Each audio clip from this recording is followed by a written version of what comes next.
একজন ভাই জানতে চেয়েছেন, সেজদায় বাংলাতে দোয়া করা যাবে কিনা।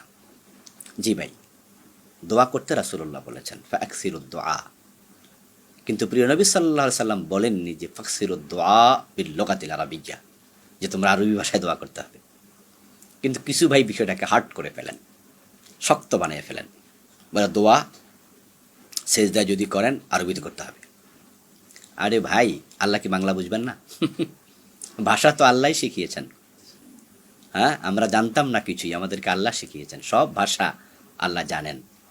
যে ব্যক্তি কথা বলতে পারে না, বোবা মানুষ, তার মনের ভাষাও তো আল্লাহ জানেন। এখন আপনার মেয়ের বিয়ে দরকার, তখন আপনি হুজুরের কাছে যাবেন, গিয়ে তারপর এটা আরবিতে শিখবেন, শিখে তারপরে সেজদা গিয়ে আল্লাহর আরবিতে করবেন।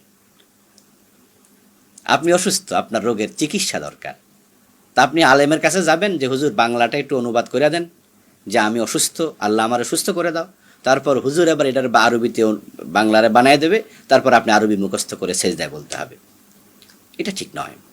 তবে হ্যাঁ, কোরআনের দোয়াগুলো, হাদিসের দোয়াগুলো, যেগুলো আপনার চাহিদার সাথে মিলে যায় সেগুলো পড়া ভালো। কিন্তু যদি এমন কোনো বিষয় আপনার চাহিদা, যেমন এই যে বললাম আপনার মেয়ের বিয়ে দরকার, তা আপনি সেটা আরবিতে আল্লাহর কাছে বলা জরুরি নয়। আপনার ছেলের একটা চাকরি দরকার, হ্যাঁ, আপনি একটি বিপদে আছেন, তা আল্লাহকে আপনি বলুন না যে আল্লাহ এই বিপদ থেকে তুমি আমাকে রক্ষা করো, আমাকে উদ্ধার করো। আপনি বাংলায় বলতে পারবেন, কোনো অসুবিধা নেই। আমার বোন মোবাইল চালায়, আমি তাকে সংশোধন করার জন্য অথবা তাকে আমি বিপদগামিতা থেকে রক্ষা করার জন্য মাঝে মাঝে অনুমতি না নিয়ে তার মোবাইল চেক করি। তার ফেসবুক, তার ইনস্টাগ্রাম, তার হোয়াটসঅ্যাপ আমি চেক করি। অনুমতি নেই না, গুনাহ হবে। যদি আপনি তার অভিভাবক হন তাহলে গুনাহ হবে না। অভিভাবকের জন্য তার অধীনস্থর উপরে খবরদারি করা জায়েজ আছে। নিজের সন্তান ভালো চলছে কিনা খোঁজখবর রাখবেন, গোয়েন্দাগিরি করবেন, কারোকে জিজ্ঞাসা করবেন। এটা হচ্ছে অভিভাবকের দায়িত্ব।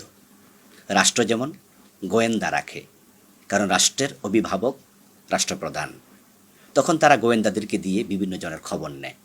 তো আপনি আপনার বোনের অভিভাবক, আপনার সন্তানের অভিভাবক, তাহলে আপনার জন্য তার মোবাইল চেক করতে অনুমতি নেওয়ার কোনো প্রয়োজন নেই। তবে উদ্দেশ্য যেন হয় তাকে সংশোধন করা। এছাড়া খারাপ কোনো উদ্দেশ্যে অনুমতি না নিয়ে চেক করা যাবে না। অন্য কোনো উদ্দেশ্যে এটা করা যাবে না। ফজরের নামাজ পড়ার জন্য ঘড়িতে অ্যালার্ম দিয়েছি, মোবাইলে অ্যালার্ম দিয়েছিলাম, কিন্তু টের পাইনি, সূর্য উঠে গেছে। গুনাহ হবে? গুনাহ হবে না, কারণ আপনি তো ফজর পড়বেন এই চিন্তা আপনার মাথায় ছিল। অনিচ্ছাকৃতভাবেই আপনার নামাজটা কাজা হয়ে গেল। এই অবস্থায় আল্লাহ আপনাকে বাধ্য করবেন না, ধরবেন না, পাকড়াও করবেন না। কারণ আল্লাহ তাআলা লা ইউকাল্লিফুল্লাহু নাফসান ইল্লা ওয়াসআহা বলেছেন, মানুষের সাধ্যের বাহিরে কোনো বিষয় আল্লাহ বাধ্য করে না।